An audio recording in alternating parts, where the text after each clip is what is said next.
Hello friends, कैसे हैं? आशा करती हूँ अच्छे होंगे। भोले बाबा की कृपा आप सब पर बनी रहे। आज छठा अध्याय का और चलते हैं। शौनक जी बोले, हे महाप्राग, हे व्यास शिष्य, आपको नमस्कार है। आप धन्य हैं और शिव भक्तों में श्रेष्ठ हैं। आपके महान गुण वर्णन करने योग्य हैं।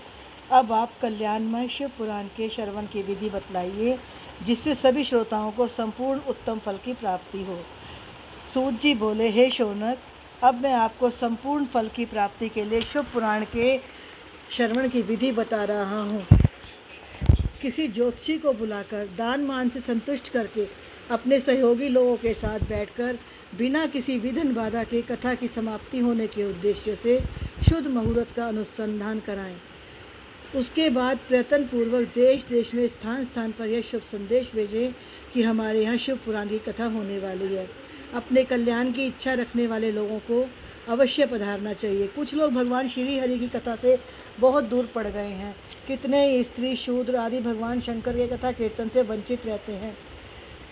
देश देश में जो भगवान शिव के भक्त हों और शिव कथा या कीर्तन और श्रवण के लिए उत्सुक हों, उन सबको आदरपूर्वक बुलवाना चाहिए। शिव मंदिर में, तीर्थ में, वन प्रांत में अथवा घर में शिव पुराण की कथा सुनने के लिए उत्तम स्थान का निर्माण करना चाहिए। कथा भूमि को लीप कर शोधन करना चाहिए। धातु आदि से उस स्थान को सुशोभित करना चाहिए और केले के खंभों से सुशोभित एक ऊंचा कथा मंडप तैयार करें। उसे सब और फल पुष्प आदि से सुंदर चंदोवे से अलंकृत करें और चारों ओर ध्वजा पताका लगाकर सामानों से सजाकर सुंदर शोभा संपन्न बना दें। भगवान शिव के प्रति सब प्रकार से उत्तम भक्ति करनी चाहिए, क्योंकि वही सब तरह से आनंद का विधान करने वाले हैं। भगवान शंकर के लिए दिव्य आसन का निर्माण करना चाहिए। कथावाचक के लिए भी दिव्य आसन बनाना चाहिए जो उनके लिए सुखद हो।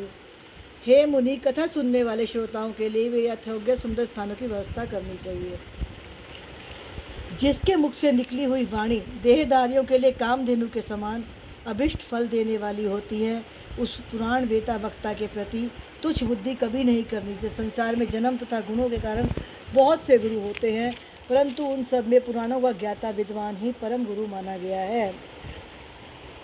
कथा में आने वाले विघ्नों की निवृत्ति के लिए गणेश जी का पूजन करें। कथा के स्वामी भगवान शिव की तथा विशेष शिव पुराण की ग्रंथि भक्ति भाव से पूजा करें। जो वक्ता और श्रोता अनेक प्रकार के कर्मों में भटक रहे हों, काम आदि 6 विकारों से युक्त हों, स्त्री में आसक्ति रखते हों और पाखंडपूर्ण बातें करते हों, वे पुण्य के भागी नहीं होते। जो लौकिक चिंता तथा धन, गृह एवं पुत्र आदि की चिंता को छोड़कर कथा में मन लगाते हैं, उस शुद्ध बुद्धि पुरुष को उत्तम फल की प्राप्ति होती है। कथा कहे जाते समय बीच में ही जो लोग उठकर चले जाते हैं, जन्मांतर में उनकी स्त्री आदि संपत्तियां नष्ट हो जाती हैं।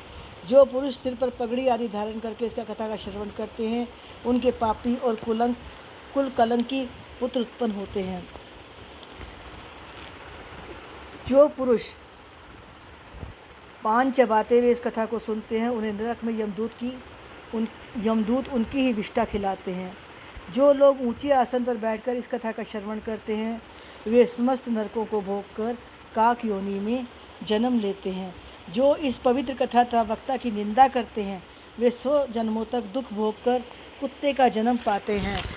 कथा, हे मुनि, यदि श्रोता विरक्त हों तो उसके लिए कथा समाप्ति के दिन विशेष रूप से उस गीता का पाठ करना चाहिए।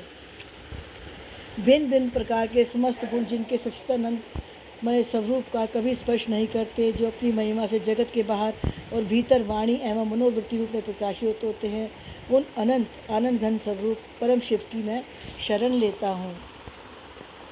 व्यास जी बोले, जो धर्म का महान क्षेत्र है, जहाँ गंगा यमुना का संगम हुआ है, जो ब्रह्मलोक का मार्ग है, उस परम पुण्यमय प्रयाग में सत्यव्रत में तत्पर रहने वाले महातेजस्वी महाभाग महात्मा मुनियों ने एक विशाल ज्ञान का आयोजन किया।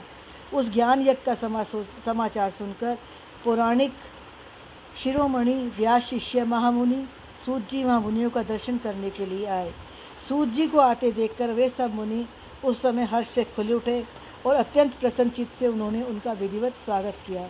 उसके बाद उन प्रसन्न महात्माओं ने उनकी विधिवत स्तुति करके विनयपूर्वक हाथ जोड़कर उनसे इस प्रकार का, हे सर्वज्ञ विद्वान, आपका भाग्य बड़ा भारी है।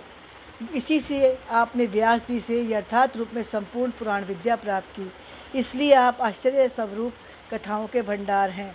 ठीक उसी तरह जैसे रत्नाकर समुद्र बड़े बड़े सारभूत रत्नों का आगार है।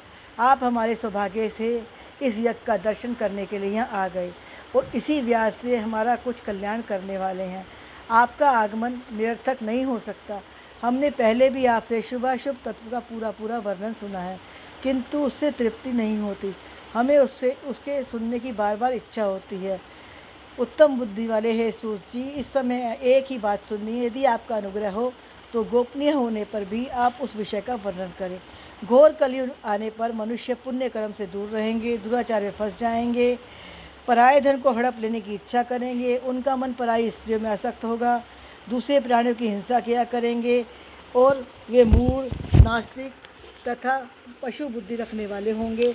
माता पिता से द्वेष रखेंगे, वे कामवश स्त्रियों की सेवा में लगे रहेंगे। ब्राह्मण लोभ रूपी ग्रह के ग्रास बन जाएंगे।